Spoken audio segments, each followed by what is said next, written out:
नमस्कार, मी किरण Nimbhore, MPSC student right प्रस्तुत वास्तव कट्टा पॉवर्ड बाय लोकसेवा पब्लिकेशनमध्ये आपलं सर्वांचं स्वागत. मित्रांनो, स्पर्धा परीक्षांचा अभ्यास करताना जिद्द, चिकाटी, आत्मविश्वास ह्या गोष्टी खूप महत्त्वाच्या असतात आणि त्याचसोबत सगळ्यात महत्त्वाची गोष्ट म्हणजे ते असतं मार्गदर्शन. तुम्हाला मार्गदर्शन कुठल्या पद्धतीने भेटतं आहे आणि कसं भेटतं आहे हे खूप महत्त्वाचं असतं. आणि जर समजा तुम्ही पुण्यासारख्या ठिकाणी येत असाल तर तुम्हाला निश्चितच चांगलं मार्गदर्शन भेटत असेल, पण ग्रामीण भागातील काही विद्यार्थ्यांना तेवढं पाहिजे त्या पद्धतीचं मार्गदर्शन भेटत नाही. पण असं मार्गदर्शन प्रत्येक जिल्ह्यात, प्रत्येक तालुक्यात जाऊन देणारी एक व्यक्ती आज आपल्यासोबत वास्तव कट्ट्यावरती आलेली आहे, की ज्यांनी 2008मध्ये विद्यार्थ्यांसाठी करंट अफेअरचं पुस्तक सुरू केलं. 2008मध्ये त्यांनी पहिली आवृत्ती सुरू केली आणि 2018मध्ये 10 वर्षाच्या कालावधीमध्ये त्यांनी 51 आवृत्त्या त्यांच्या मार्केटमध्ये आल्या आणि 18 लाख प्रती त्यांच्या आत्तापर्यंत खपलेल्या आहेत. ही व्यक्ती तुमच्या लक्षात आलीच असेल, परंतु त्यांची दुसरी एक ओळख सांगतो की नरेंद्र मोदींनंतर आणि आपल्या महाराष्ट्राचे आदरणीय मुख्यमंत्री देवेंद्र फडणवीस यांच्यापेक्षा जास्त दौरे ज्यांचे झाले असतील असे देवा जाधवर सर आपल्यासोबत आहेत. सर, आपलं वास्तव कट्ट्यावरती स्वागत. नमस्कार. देवा जाधवर सरांनी मी जे दौऱ्यांचा उल्लेख केला, हे दौरे स्वतःचा विचार न करता, स्वतःच्या तब्येतीचा विचार न करता विद्यार्थ्यांसाठी प्रत्येक जिल्ह्यात, प्रत्येक तालुक्याच्या ठिकाणी जाऊन प्रत्येक जिल्ह्यातील आणि तालुक्यातील सभागृह फुल भरवलं. का भरवलं? तर त्यांचं ते मार्गदर्शन. आता ते मार्गदर्शनाला त्यांच्याकडे विद्यार्थी काय येतात हे आपण सरांकडूनच जाणून घेऊ. तुमचा जे काही 2003 पासूनचा प्रवास आहे किंवा पूर्वीचा प्रवास आहे, हा विद्यार्थ्यांना एक थोडक्यात सांगा. नमस्कार विद्यार्थी मित्रांनो. महाराष्ट्रातल्या सर्व स्पर्धा परीक्षेच्या विद्यार्थी मित्रांना माझा पुन्हा एकदा नमस्कार वास्तव कट्ट्यावर. या वास्तव कट्ट्याच्या माध्यमातून आत्तापर्यंत बऱ्याच मुलाखती पार पडल्या. त्यातनं त्यांच्या नावाप्रमाणे ते विद्यार्थी तर मग वास्तव मांडतात आणि आजच्या मुलाखतीमधनं सुद्धा मी तुमच्यासमोर वास्तव मांडणार आहे. त्यांनी जो मला काही पहिला प्रश्न विचारला की माझ्या प्रवासाबद्दल. विद्यार्थी मित्रांनो, 2003 साली मी स्पर्धा परीक्षेला सुरुवात केली. मी सोलापूर जिल्ह्यातील बार्शी तालुक्यातील आहे. वालवड नावाचं माझं छोटंसं गाव आहे, ज्या गावाची ग्रामपंचायत सदस्यसंख्या 7 सदस्य संख्या आहे. आणि मी बार्शीला शिक्षण घेण्यासाठी गेलो. फर्स्ट इयरला ॲडमिशन शिवाजी कॉलेजमध्ये घेतलं आणि फर्स्ट इयरला ॲडमिशन घेतल्यानंतर मला ही स्पर्धा परीक्षेची आवड निर्माण झाली. त्यावेळेस 2003च्या कालखंडामध्ये महाराष्ट्रामध्ये जे स्पर्धा परीक्षेच्या चळवळीचे जनक म्हटले जातात, डॉक्टर आनंद पाटील, स्टडी सर्कलचे संस्थापक, यांचं स्पर्धा परीक्षा नावाचं मासिक होतं. त्या मासिकामध्ये वेगवेगळ्या अधिकाऱ्याच्या मुलाखती होत्या आणि त्या मुलाखती वाचून मला वाटलं की आपण स्पर्धा परीक्षा देऊया. आणि त्यानंतर मी पुण्यामध्ये आलो. पुण्यामध्ये मी स्टडी सर्कलला क्लास लावला. क्लास लावूनंतर अभ्यास चालू होता. 2-3 वर्ष अभ्यास केला. त्या कालखंडामध्ये काही जाहिराती नव्हत्या. आत्ता जशा रेग्युलर काही जाहिराती येतात तशा जाहिराती 2-2, 3-3 वर्ष त्यावेळेस जाहिराती येत नव्हत्या. परंतु 3-4 परीक्षा मी दिल्या. PSIची एक्झाम दिली, राज्यसेवेची. त्यावेळेस डिस्क्रिप्टिव्ह राज्यसेवा होती. आत्ता जशी ऑब्जेक्टिव्ह आहे तशी ऑब्जेक्टिव्ह नव्हती, डिस्क्रिप्टिव्ह राज्यसेवा होती. मग डिस्क्रिप्टिव्ह असल्यामुळं मुलांचं प्रमाण कमी होतं राज्यसेवा देण्याचं. परंतु त्यावेळेस मग आम्ही फक्त PSIवर फोकस केला. परंतु 4-5 वर्षीच्या एक्झाम देऊनही माझं होत नाही. गणित आणि विज्ञान हा घटक माझा कच्चा असल्यामुळं मी त्या परीक्षेकडे दुर्लक्ष केलं आणि जर्नलिझमला ॲडमिशन घेतलं, पत्रकारितेला ॲडमिशन घेतलं. पत्रकारितेचा 1 वर्षाचा रानडे इन्स्टिट्यूटमध्ये तो कोर्स केला आणि त्या कोर्सचा मला एवढा फायदा झाला की मग मी चालू घडामोडी नावाचं 2008मध्ये पहिलं पुस्तक प्रकाशित केलं. ज्यावेळेस IPLची सुरुवात झाली, IPLचे लोगो टाकून मी पहिलं पुस्तक आणलं होतं आणि आज तागायत माझ्या ह्या पुस्तकाच्या 51 आवृत्त्या प्रकाशित झाल्या. मला सांगायला अभिमान यासाठी वाटेल की मी फक्त BA झालेलं आहे, माझं DED झालेलं नाही, BEd झालेलं नाही, कुठलाही मी लेखनिकचा कोर्स केला नाही, संवाद कौशल्याचा कोर्स केलेला नाही. परंतु आज महाराष्ट्रातले सगळे सभागृह 1-1, 1.5, 2-2, 3-3 हजार विद्यार्थ्याला मी संबोधित करतो. आणि एक इतिहास रचला की 51 आवृत्त्या 18 लाख प्रतीची विक्री. यातनं तुम्ही एक पॉझिटिव्ह जर घेतलं तर तुमचा एक वेगळा प्लॅन असला किंवा प्लॅन म्हणण्यापेक्षा मी असं म्हणेन की तुम्ही तुमच्या आवडीच्या क्षेत्रामध्ये जर निवड केली आणि त्याच्यामध्ये करिअर करायचं ठरवलं तर निश्चितच तुम्ही सातत्याने प्रयत्न केल्यानंतर या क्षेत्रामध्ये करिअर करू शकता. सर, निश्चितच तुम्ही वेळ ओळखूनच या तुमच्या नवीन करिअरला सुरुवात केली. पण आत्ता जे नवीन विद्यार्थी अभ्यास करण्यासाठी येत आहेत, या विद्यार्थ्यांनी, आता तुम्ही करंटचे सेमिनार घेता, तुमचं करंटचं बुक आहे, तर या नवीन येणाऱ्या विद्यार्थ्यांनी करंटचा अभ्यास कसा केला पाहिजे?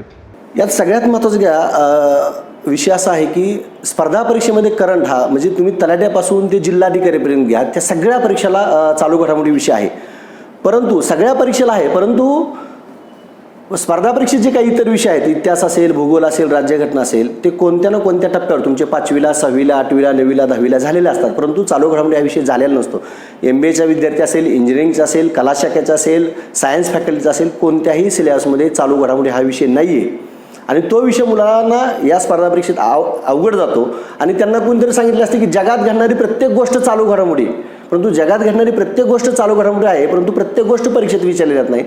मग या विषयाचं जर तुमचं व्यवस्थित नियोजन असलं, दररोजचं तुमचे वर्तमानपत्राचं वाचन असेल, संपादकीय पानाचं वाचन असेल, रविवारच्या पूर्णचं वाचन असेल, आणि हे वाचन करत असताना सेक्शननिहाय जर तुम्ही वर्षभर त्याच्या नोट्स काढल्या तर तुमच्या नोट्सच्या बाहेरचा एकही प्रश्न करंटचा जात नाही. नुकतीच 17 फेब्रुवारीला जी काय राज्यसेवेची पूर्वपरीक्षा पार पडली मित्रांनो, 1 वर्षाच्या कालखंडातल्या करंट अफेअर्सच्या घटना विचारल्यात, वेगळं काही विचारलं नाही. 1 वर्षाचा त्या घटनेचा प्रभाव त्या पेपरवर होता.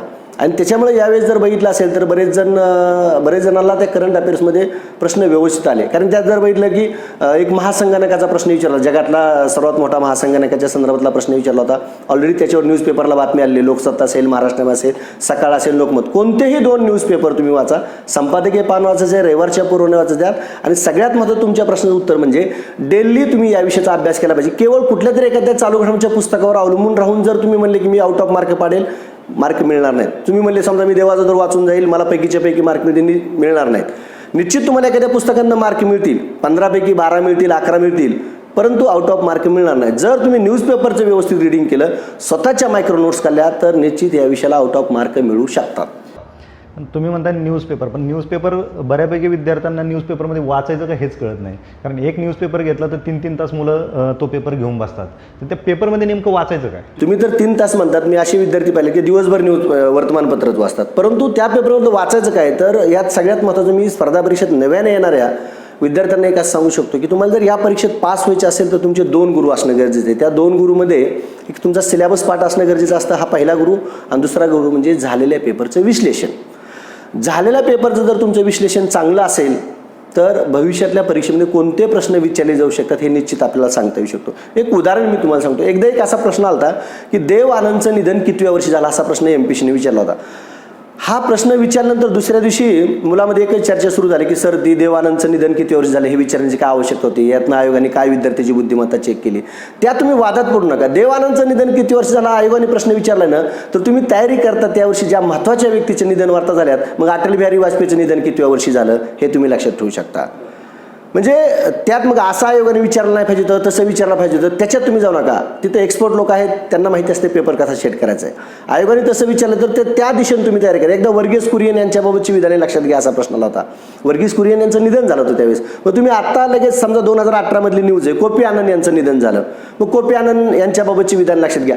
मागील प्रश्नपत्रिकेवरनं तुम्हाला एक अंदाज येऊ शकतो की करंट अफेअरचे आपण प्रश्न ची तयारी कशा पद्धतीने करायची, कोणत्या पद्धतीने करायची. आणि याची तयारी करत असताना आंतरराष्ट्रीय घडामोडी, राष्ट्रीय घडामोडी, प्रादेशिक घडामोडी, क्रीडाविषयक घडामोडी, आर्थिक घडामोडी, महत्त्वाची निधन वार्ता, महत्त्वाची संमेलने, अशा बाबी जर तुम्ही डेली न्यूजपेपरमधनं करत, एखादं पुस्तक प्रकाशित झालं, दुसऱ्या दिवशी तुम्ही न्यूजपेपर वाचत असताना एखादं पुस्तक प्रकाशित झाले, लगेच तुम्ही प्रकाशित पुस्तकामध्ये त्या पुस्तकाचं नाव टाकू शकता आणि ते उत्तम तुमच्या नोट्स होतील. अशा पद्धतीने तुम्ही न्यूजपेपरचं वाचन 1 तासापेक्षा जास्त वेळ न्यूजपेपरच्या वाचनाला द्यायचा नाही, कारण की इतर विषयातसुद्धा अभ्यास करावा लागतो. आणि स्पर्धा परीक्षेत सक्सेस होण्यासाठी सगळ्या विषयाचा तुम्हाला सरासरी अभ्यास लागतो. हा भाग महत्त्वाचा आहे. मग मला करंट खूप चांगलं जमतं, मला पॉलिटी जमतं, मला हिस्ट्री जमतं, आपल्याला कुठल्याही एका विषयात मित्रांनो PhD करायची नाही. सगळ्या विषयाचा सरासरी अभ्यास म्हणजे स्पर्धा परीक्षा पास होणं. आता तुम्ही सांगितलं सगळ्या विषयांना समान व्हॅल्यू दिली पाहिजे, परंतु आम्ही असं पाहतो की करंटचा अभ्यास हा विद्यार्थी परीक्षा जवळ आल्यानंतरच करतात. नाही, हे चुकीचं आहे. परीक्षा जवळ आल्यानंतर जर तुम्ही करंटचा अभ्यास सुरू केला तर मार्क मिळतील, परंतु समजा 20 मार्काला विचारलं तर 10च मार्क मिळतील. एखाद्या पुस्तक वाचून जाऊन तुम्हाला 10-12 मार्क मिळतील. 17-18 जे मार्क मिळायला पाहिजेत ते मिळणार नाहीत. आणि तुम्हाला तर माहिती ह्या स्पर्धा परीक्षेमध्ये एका मार्कवरून हजारो मुलं बाहेर पडतात. एका मार्काचं काय महत्त्व तुम्हाला माहिती आहे. म्हणून मला सगळ्यांना विनंती आज या वास्तव कट्ट्याच्या व्हिडिओच्या माध्यमातून की तुम्ही या विषयात समजा आता तुम्हाला 2020मध्ये परीक्षा द्यायची, तर 2019च्या जानेवारीपासूनच्या वेगवेगळ्या क्षेत्रातल्या घडामोडीची नोंद तुम्ही सेपरेट करा. एक कोरी पेजेसची वही घ्यायची आणि त्या वहीमध्ये आंतरराष्ट्रीय घडामोडी वेगळ्या, राष्ट्रीय घडामोडी वेगळ्या, प्रादेशिक घडामोडी वेगळ्या. समजा राष्ट्रीय घडामोडी तुम्ही बघितलं असेल डिसेंबरमध्ये 5 राज्याच्या निवडणुका झाल्या.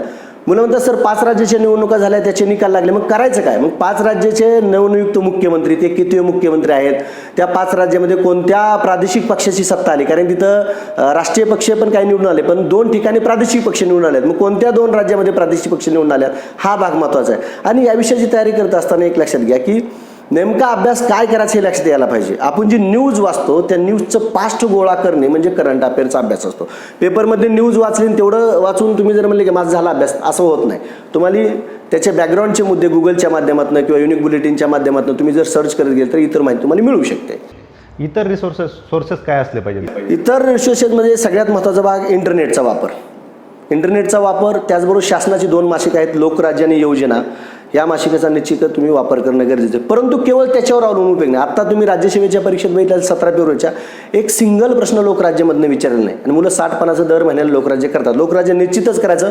प्रादेशिक घटना तुमच्या त्यातनं कव्हर होतात, परंतु केवळ त्याच्यावर अवलंबून राहू नका, कारण एकही क्वेश्चन प्रादेशिक घडामोडीवर राज्यसेवेला विचारलेला नाही. आंतरराष्ट्रीय क्वेश्चन 4 ते 5 विचारले आहेत परीक्षेमध्ये, पुरस्कार विचारले आहेत. त्यामुळं की एक सोर्स असं एकावरच अवलंबून राहून चालत नाही. करंटमध्ये तुम्हाला 2-4 सोर्सचा वापर करावा लागतो. यात मी न्यूजपेपरचा वापर सांगेल, बुलेटिनचा वापर तुम्हाला सांगेल, जे काय आमच्या चालू घडामोडीच्या 2-3 महिन्याला आवृत्ती प्रकाशित होईल तो एक भाग असेल, आणि मग शासनाची मासिक. बरोबर आहे. आत्ता सध्या विद्यार्थी करंटचा अभ्यास करताना बऱ्यापैकी करंटचाच म्हणा किंवा बाकीचा अभ्यास करतानाही सोशल मीडियाचा जास्त वापर करतात. त्या विद्यार्थ्यांना काय सांगा, कितपत योग्य आहे की अयोग्य आहे? आत्तापर्यंत जे महाराष्ट्रात जे काही सक्सेस झालेले कॅन्डिडेट आहेत या 2-3 वर्षामधले, ह्या 2-3 वर्षात हा सोशल मीडियाचा वापर सुरू झाला आहे. फर्स्ट आलेली जी मुलं आहेत त्यांची जर तुम्ही भाषणं बघितली, त्यांची व्याख्यानं जर पाहिली, तर त्यांचं पहिलं विधान असं आहे की सोशल मीडियापासून दूर राहा. त्यात मोस्टली तुम्ही बघितलं असेल टेलिग्रामचा वापर केला जातो. टेलिग्रामचा वापर जो सध्या वाढलेला आहे मुलांचा, त्यातनं तुमचा करंटची बातमी तुमच्यासमोर पोहोचते, पण त्या बातमीमधले बारकावे जे आहेत आपल्याला परीक्षेला विचारले जातात ते तुमच्यासमोर पोहोचत नाहीत. त्यामुळं वापर तुम्ही करा, परंतु त्याच्या आहारी जाऊ नका. केवळ मी टेलिग्रामवर माझं न्यूज होतील, मी ह्या ग्रुपला जॉईन आहे, त्या ग्रुपला, याच्यावर तुम्हाला एक उदाहरण सांगतो. भारतरत्न 2019ला डिक्लेअर झाला, 3 व्यक्तींना डिक्लेअर झाला. ती बातमी जशी तशी टेलिग्रामवाल्यानं न्यूजपेपरमधलं येईल, पेपरला वाचतात आणि ती पेस्ट करून टेलिग्रामवर टाकतात. परंतु भारतरत्न यावर्षीचा कितवा आहे हे कुठल्याही न्यूजपेपरला आलेलं नाही किंवा टेलिग्रामवाल्याने दिलेलं नाही. आणि सगळ्यांनी सांगितलं की 48 व्यक्तीला भारतरत्न मिळाला, 48 व्यक्तीला मिळाला आहे, परंतु भारतरत्न हा पुरस्कार 26व्या क्रमांकाचा मित्रांनो. आणि यातमध्ये बघा सगळ्यात महत्त्वाचं, प्रणव मुखर्जी यांना यावर्षी भारतरत्न मिळाला आहे. त्यानंतर भूपेन हजारिका आणि नानाजी देशमुख यांना भारतरत्न मिळाला. आता भूपेन हजारिका आणि नानाजी देशमुख यांना मरणोत्तर मिळाला आहे. मग आता इथं मरणोत्तर हा मुद्दा चर्चेत आला. मग आतापर्यंत किती व्यक्तींना मरणोत्तर भारतरत्न मिळाला हे पेपरमध्ये आलेलं नाही, टेलिग्रामवाल्यानं दिलेलं नाही. तुम्हाला गुगलवर जाऊन सर्च केल्यानंतर लक्षात येईल की लालबहादूर शास्त्री ही पहिली व्यक्ती ज्यांना मरणोत्तर भारतरत्न देण्यात आला, आणि प्रणव मुखर्जी हे राष्ट्रपती आहेत. मग असे कितवे राष्ट्रपती की त्यांना भारतरत्न देण्यात आला हे टेलिग्रामला नाही आणि न्यूजपेपरमध्ये सुद्धा नाही. तुम्ही यादी चेक केल्यानंतर गुगलला लक्षात येईल की ते 6वे राष्ट्रपती आहेत. भारताचे ते 13वे राष्ट्रपती आणि पुरस्कार मिळणार ते 6वे राष्ट्रपती आहेत. अशा पद्धतीने तुम्हाला याची तयारी करावी लागते. 5 महिलांना आतापर्यंत भारतरत्न मिळाला, मग त्या 5 महिलांची नावं माहिती पाहिजेत. पहिल्या महिला इंदिरा गांधी आहेत. जे बारकावे आहेत ते बारकावे नसतात. आणि सगळ्यात महत्त्वाचं यावर्षी एक लक्षात घ्या, एक जस्ट उदाहरण भारतरत्नचं का दिलं तर आत्ताच नुकताच डिक्लेअर झालं आणि बऱ्यापैकी आतापर्यंत बघितलं असेल परीक्षेत भारतरत्न प्रश्न विचारले जातात. नानाजी देशमुख महाराष्ट्रीयन व्यक्ती, मग आता नानाजी देशमुखांना मिळाला आहे, मरणोत्तर मिळालं हे सगळ्यांना माहिती. मग आयोग काय करतं, आत्तापर्यंत किती महाराष्ट्रीयन व्यक्तीला भारतरत्न मिळाला असा प्रश्न विचारला तर तुम्हाला टोटल व्यक्तीची नावं माहिती पाहिजेत, पहिल्या कोणाला मिळालं आहे, त्यांच्या कार्याबद्दल माहिती पाहिजे. अशा पद्धतीने त्या करंटचा अभ्यास करताना त्यातले बारकावे जर तुम्ही शोधले तर निश्चित त्या विषयाला चांगले मार्क मिळू शकतात. अगदी बरोबर आहे. थोडा एक विषय सोडून विषय घेतो. तुम्ही आता यशस्वी विद्यार्थ्यांचा उल्लेख केला, तर आत्ता बऱ्यापैकी प्रत्येक एक्झामचा रिझल्ट लागल्यानंतर यशस्वी विद्यार्थी आमच्या क्लासचा वगैरे अशी चर्चा चालू होतात. याविषयी तुमचं काय मत आहे? कारण एकच विद्यार्थी किती क्लासचा असू शकतो? तुम्ही आता हा प्रश्न जसा क्लासवाल्याच विचारला आहे, परंतु मी याचं उत्तर एक न्यूट्रल पद्धतीने देईल. या ठिकाणी एक लक्षात घ्या, विद्यार्थी ज्यावेळेस या स्पर्धा परीक्षेत येतो तेव्हा त्या विद्यार्थ्याचा संबंध त्या क्लासची कोणत्या ना कोणत्या माध्यमातून येतच असतो. कोणी फाउंडेशन कोर्स केला असतो, कोणी इंटिग्रेटरी बॅच केली असते, कोणी टेस्ट सिरीज लावली असते, कोण मुलाखतीला गेलेला असतो. आणि हे विद्यार्थी एखाद्या वेळी कुठंच क्लासला गेला तर किमान त्यांनी त्याची पुस्तकं तरी वाचलेली असतात. एखाद्या लेखकाची पुस्तक वाचली असतात, संस्थेची पुस्तक वाचली असतात.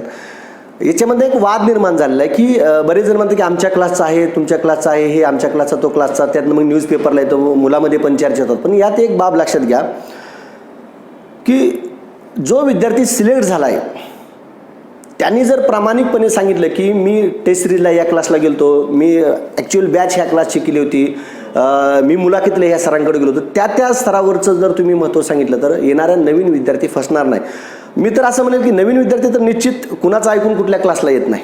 तो चेक करत असतो की कुठं जायचे आपल्याला, UPSCसाठी कुठला क्लास आहे, MPSCसाठी कुठला चांगला क्लास आहे. परंतु सिलेक्ट झालेल्या मुलाची जबाबदारी काय आहे, ते काही कालखंड का होईना पण ते हिरो असतात नवीन येणाऱ्या मुलासाठी.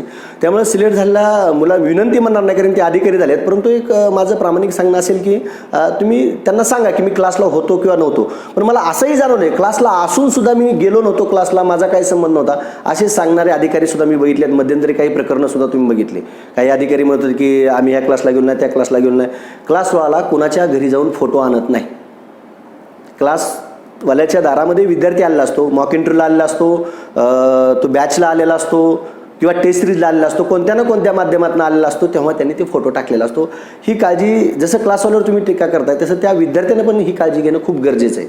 त्यांनी मी तर म्हणतो स्पष्ट निकाल लागल्यानंतर स्पष्ट सांगावं की मी ह्या ठिकाणी ह्या ठिकाणी होतो, ही पुस्तकं वापरली, जेणेकरून येणाऱ्या नवीन विद्यार्थ्याची फसवणूक. आत्ता बघा महाराष्ट्रात जो फर्स्ट आलेला मुलगा आहे आमच्या बार्शीचा जे आशिष बारकुल, त्यांनी लगेच 4-5 दिवसामध्ये यादी टाकली की मी ह्या प्रकाशनाची या संस्थेची पुस्तकं वापरल्या. त्याच्यामध्ये ती यादीमध्ये तुम्हाला कुठेही असं दिसणार नाही की ह्याच क्लासचं त्यांनी ब्रँडिंग केलं वगैरे. जी उपयुक्त पुस्तके त्याच पुस्तकाची यादी त्यांनी त्याच्यावर टाकलेली आहे फेसबुक पेजवर त्यांच्या. म्हणजे जे नवीन विद्यार्थी येणार आहेत त्यांनी क्लासची निवड कशी केली पाहिजे? कारण मी कुठल्या क्लासला म्हणजे नावं ठेवत नाही किंवा कुठल्याला हे करत नाही, परंतु कारण विद्यार्थी जेवढे आहेत की कुठलाच एक क्लास ते विद्यार्थ्यांना मार्गदर्शन करू शकत नाही, त्याच्यामुळे भरपूर क्लास आहेत, तर विद्यार्थ्यांनी याची निवड कशी केली पाहिजे? सगळ्यात महत्त्वाची बाब या ठिकाणी लक्षात घ्या, स्पर्धा परीक्षेचं हब म्हणून पुणे जिल्हा ओळखला जातो. त्याला आपण सदाशिव पेठेचा एरिया म्हणतो. तिथं सगळे क्लास आहेत. महाराष्ट्रातले जे काही नामवंत क्लास आहेत ते सगळे क्लास त्या ठिकाणी आहेत. विद्यार्थ्यांनी निवड करत असताना सगळ्यात महत्त्वाचं लक्षात घ्या की कुठल्या तरी एक विषय एखाद्या क्लासमध्ये चांगला होतो म्हणून त्या क्लासला तुम्ही ॲडमिशन घेऊ नका. मुलाखतीच्या सुरुवातीला एक मी मुद्दा मांडलेला आहे की सगळ्या विषयाचा सरासरी अभ्यास म्हणजे स्पर्धा परीक्षेमध्ये सक्सेस. क्लासची निवड करत असताना त्या क्लासमध्ये कोणते प्राध्यापक शिकवतात, कोणत्या विषयाला कोणते प्राध्यापक आहेत आणि सगळे विषय प्रॉपर होतात कारण तो क्लास वर्षभर चालतो का, हा भागसुद्धा खूप महत्त्वाचा आहे. आणि शक्यतो जे काही आधीचे सिनियर आहेत, जे काही सिलेक्ट झालेले मेंबर आहेत, त्यांना विचारणं चौकशी करून तुम्ही क्लास लावू शकता. याच्यापेक्षा मला आलेला अनुभव सांगतो, ज्यावेळेस विद्यार्थी जून-जुलैमध्ये पुण्यामध्ये क्लासला येतो त्यावेळेस त्याच्या बॅगमध्ये सगळ्या क्लासचे प्रॉस्पेक्ट असतात. तो सगळ्या गोष्टीचा विचार करूनच क्लास लावत असतो, असं माझं वैयक्तिक मत आहे. आणि त्यांनी केलेली चौकशी करत असतो विद्यार्थी. असं नाही की तो युनिक अकॅडमीमध्ये आला आहे आणखी दुसऱ्या कुठल्या अकॅडमीमध्ये गेला आहे, तो सगळ्या गोष्टीचा विचार करतो आणि मगच क्लासची निवड करत असतो. बरोबर आहे.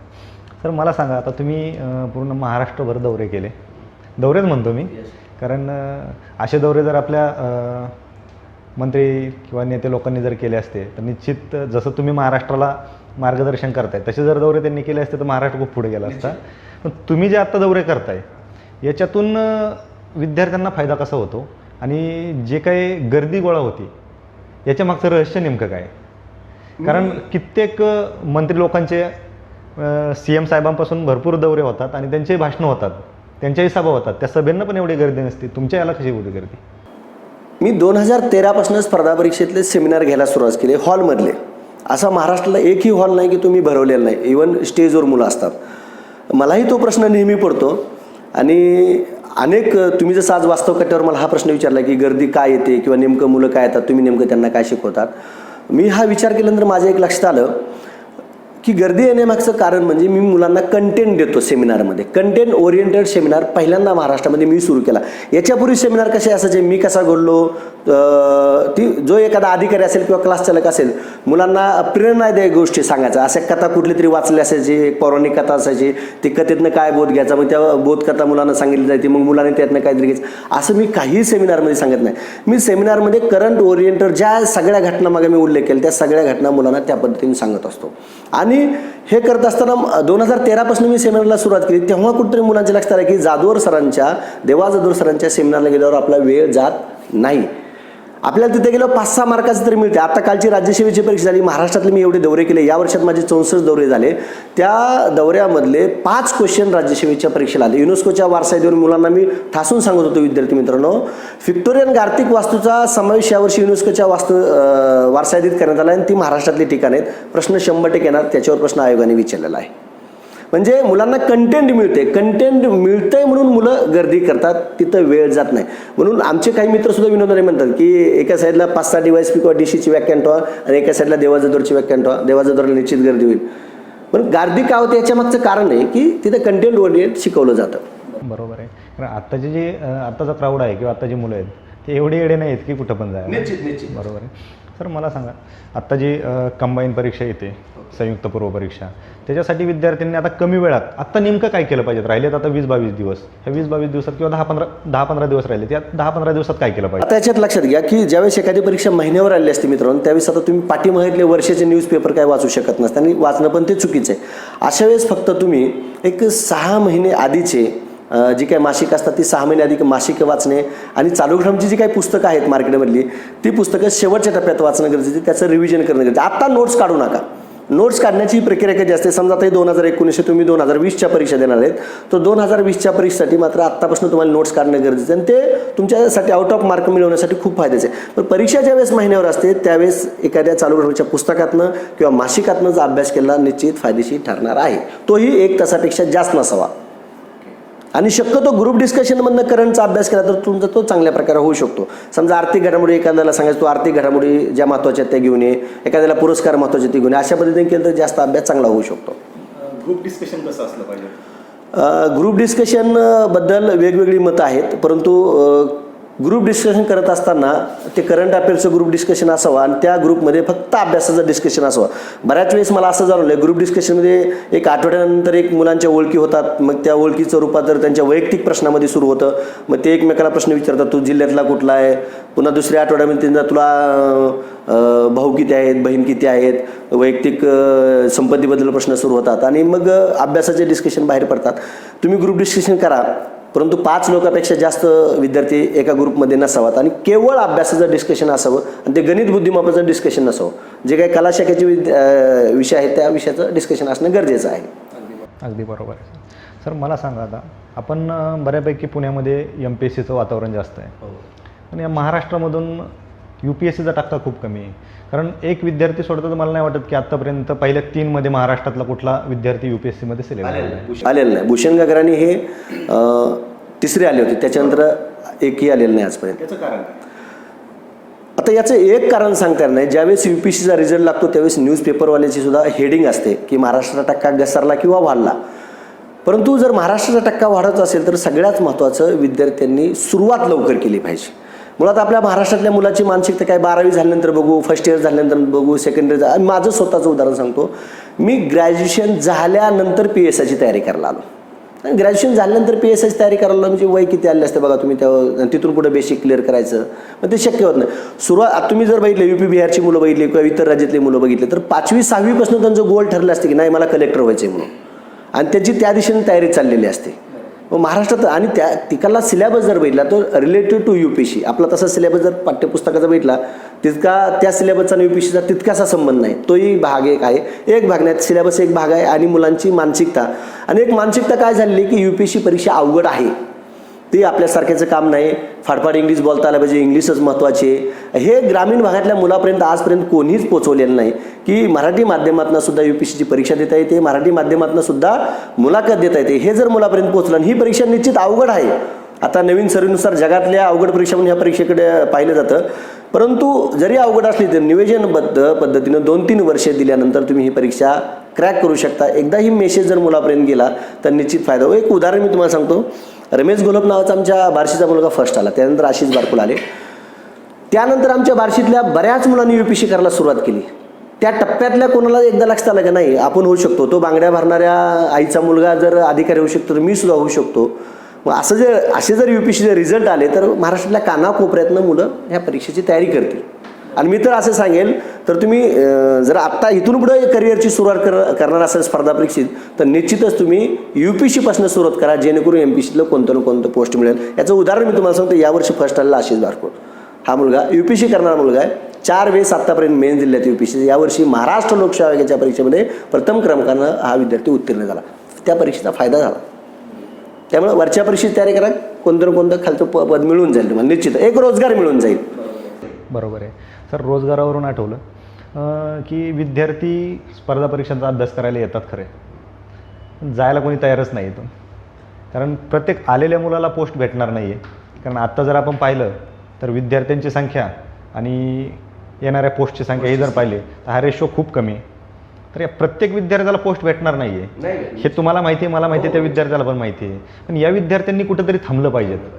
तर या विद्यार्थ्यांना काय सांगणार? त्यात सगळ्यात महत्त्वाचं लक्षात घ्या विद्यार्थी मित्रांनो, जर तुमची आवड आहे म्हणून जर तुम्ही ह्या क्षेत्रामध्ये आलात तर निश्चित तुम्हाला 3 वर्षामध्ये कोणती ना कोणती पोस्ट मिळणार आहे. जर तुम्ही माझ्या तालुक्यातला झाला, माझ्या जिल्ह्यातला झाला, माझ्या पाहुण्यातला झाला म्हणून जर तुम्ही ह्या फील्डमध्ये आलात तर तुमचं सिलेक्शन कदाचित होईल किंवा नाही, परंतु लांबणीवर पडेल.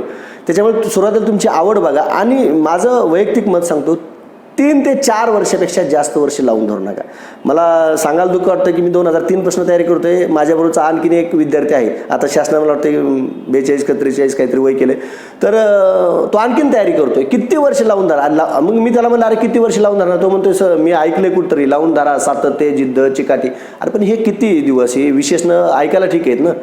3 वर्षापेक्षा जादा वर्षे वेळ देण्याची आवश्यकता नाही. त्याच्यानंतर तुम्ही वेगळा विचार करू शकता. आणि करिअर करण्यासाठी खूप संधी आहेत. असं नाही की एकच स्पर्धा परीक्षेमध्ये आलात तुम्ही कलेक्टर झालात. कारण की आयोगसुद्धा प्रश्न विचारते, लोकसेवा आयोगाचे मेंबरसुद्धा प्रश्न विचारतात, तुम्ही या क्षेत्रात कशासाठी येत आहे. जर तुम्ही म्हणले समाजसेवेसाठी येतो तर आयोग सरळ सांगते, मग अण्णा हजारेसारखं काम करणं, इकडे येऊनच समाजसेवा होते अशातला भाग नाही. इतर कुठल्याही क्षेत्रामध्ये तुम्ही जाऊन करिअर करू शकता, असं काही नाही. अगदी बरोबर आहे. पण या विद्यार्थ्यांनी करायचं काय? कारण 3-4 वर्ष जर अभ्यास केला आहे, पण आता 3-4 वर्षात समजा जर एखादा बाहेर पडला तर ठीक आहे, करू शकतो. असं विद्यार्थ्यांना करायचं काय, एक लक्षात घ्या, स्पर्धा परीक्षा करण्याची मानसिकता झालेला विद्यार्थी मनानं तो स्ट्रॉंग असतो. तुमच्या वास्तव कट्ट्यावरच रणजित पाटलाची तुम्ही मुलाखत घेतली. आज लाखो करोड रुपयाचा त्या विद्यार्थ्याच्यावर आम्ही एकत्र अभ्यास PSIचा केलेला आहे. मग त्यांनी करायचं काय, त्यांनी मार्ग शोधला, रक्षक सिक्युरिटी करणे काढले. अशा माध्यमातून तुम्ही कुठल्याही बिझनेसमध्ये जाऊ शकता. माझं उदाहरण घ्या, मी आता समजा युनिक अकॅडमीमध्ये शिकवतो, युनिक अकॅडमीचा प्राध्यापक आहे, पण मलाच लक्षात आलं की मी PSIची परीक्षा पास होऊ शकत नाही, गणित सायन्स मला व्यवस्थित जमत नाही. पत्रकारिता केली, मला त्या पत्रकारितेमध्ये आवड होती, आपण पुस्तक काढू शकतो हे मला लक्षात आलं आणि मी त्याच क्षेत्रामध्ये करिअर केलं. क्लास हा मुद्दा बाजूला सोडा, माझं सुद्धा करिअर त्या उद्योगामध्ये सुरू झालं. आज 18 लाख प्रति महाराष्ट्रात कुठल्याही आजपर्यंत पुस्तकाच्या गेलेल्या नाहीत. हा सुद्धा भाग एक उद्योगाचा भाग आहे, एक लक्षात घ्या. तुमची आवड बघा ना, आवडीनुसार करिअर करा. त्याच्यामुळे तुम्ही जे म्हणले की तुम्ही थकत नाही, तुम्ही फॅमिली सोडून जाता, एवढं तुम्हाला कसं काय जमतं, तरी माझी पॅशन आहे सेमिनार घेणे, जाणे. मी गडचिरोलीचा प्रवास केला, चंद्रपूरचा 5वा टप्पा होता. यावर्षी मी सेमिनार घेतले 5वा. मला कुठंही थकल्यासारखं वाटत नाही. तेवढ्याच फ्रेंड्स याने मी तिथे लेक्चर घेत असतो, कारण मला विद्यार्थ्याला संवाद साधायला आवडतं. माझ्या पुस्तकातनं प्रश्न आल्यानंतर मला जास्त आनंद वाटतो. नाही, माझं पुस्तक घेतलं मुलांनी, एवढे 50-60 रुपये 100 रुपये दिलेत, त्यांना काहीतरी फायदा झाला, त्यांना कुठेतरी नोकरी लागेल. पण तो सांगण्याचा मुद्दा या ठिकाणी एक लक्षात घ्या की 2-3 वर्ष करा, 3 वर्ष करा, 2 महिन्यापेक्षा 3 वर्ष करा. 3 वर्षानंतर तुम्ही दुसरं क्षेत्र निवडू शकता. त्याला तुमच्या भाषेमध्ये बी प्लॅन काहीतरी आपलं असणं गरजेचं आहे, निश्चितच असणं गरजेचं आहे. आता मी उदाहरण सांगतो की माझ्याबरोबर जेवढी स्पर्धा परीक्षा करणारे विद्यार्थी होते ते प्रत्येक कोणत्या ना कोणत्या फील्डमध्ये सेटल आहेत. मार्ग निघतोय, मार्ग तुम्ही स्वतः काढणं गरजेचं आहे. की आता तुम्ही पूर्ण महाराष्ट्रभर सेमिनार घेता, तुम्हाला काहीतरी ते सभागृहाचा बादशाह म्हणून पण ओके लोक म्हणतात की सभागृहाचा बादशाह, ओके, अशा काही गोष्टी आहेत. तुम्ही ज्यावेळेस सेमिनारला जाता त्यावेळेस तिथं लोकांना प्लॅन बी विषयी काही संदेश देता? निश्चित देतो. मी जे आता तुम्हाला मुलाखतीमध्ये सांगतोय की तुमच्या आवडीनुसार, माझं पहिलं स्टेटमेंट असतं विद्यार्थ्यांना की तुमच्या आवडीनुसार तुम्ही करिअर करा. एखादे IPSचं भाषण ऐकले, सिंगम चित्रपट पाहिला आहे, IRSचं भाषण ऐकलं आहे, IASचं भाषण ऐकलं आहे, ती यूट्यूबवरची भाषणं ऐकून जर तुमच्या मनामध्ये स्पर्धा परीक्षा करण्याची इच्छा झाली असेल तर ती बाजूला ठेवा. उष्णी घेतलेली प्रेरणा जास्त दिवस टिकत नाही, असं माझं सभागृहामध्ये भाषण असतं. आणि सभागृहातनं लेक्चर सुटल्यानंतर सुद्धा बरीच लोक ज्यावेळेस मला भेटायला येतात, त्यांची अडचण सांगतात, त्यावेळेस सुद्धा त्यांना सांगतो की तुम्ही 2-3 वर्षापेक्षा जास्त वेळ या क्षेत्रासाठी देऊ नका, एक काहीतरी ऑप्शन तुम्ही जवळ ठेवा, असा सल्ला मी प्रामाणिकपणे सगळ्या विद्यार्थ्यांना देतो. ठीक आहे सर, आज तुम्ही वास्तव कट्ट्यावरती आलात आणि जे काही करंटचं वास्तव असेल किंवा इतर काही गोष्टींचं मार्गदर्शन तुम्ही केलं, त्याबद्दल निश्चितच विद्यार्थ्यांना त्याचा फायदा होईल. तुम्ही वास्तव कट्ट्यावरती आलात त्याबद्दल तुमचं पुनश्च एकदा स्वागत आणि आभार. सर, निश्चितच तुमचं जे काही चालू घडामोडीचं पुस्तक आहे, ओके, जे पुस्तक आहे याचा विद्यार्थ्यांना निश्चित फायदा होईल. आजपर्यंत आम्ही पाहत आलो की पुस्तकवाले किंवा जे संपादक असतील, लेखक असतील, ते सांगतात आमच्या पुस्तकातील एवढे प्रश्न आले तेवढे, म्हणजे 15पैकी 14 प्रश्न तरी त्यांच्या पुस्तकातले असतात. ओके. कारण कदाचित असतीलही. असतील. तुम्ही आता बोलता बोलता सांगितलं की मी माझ्या सेमिनारमध्ये जे प्रश्न सांगितले त्यातले 5 प्रश्न राज्यसेवेच्या परीक्षा, कदाचित तुम्ही 10, 12, 15 पण सांगू शकत होते, पण तुम्ही प्रामाणिकपणे 5 सांगितले. असंच प्रामाणिकपणे प्रयत्न करत निश्चित विद्यार्थ्यांसाठी असे जर प्रामाणिकपणे प्रयत्न तुम्ही करत राहिलात तर निश्चितच त्याचा विद्यार्थ्यांना फायदा होईल. पुनश्च एकदा तुमचं वास्तव कट्ट्यावर धन्यवाद.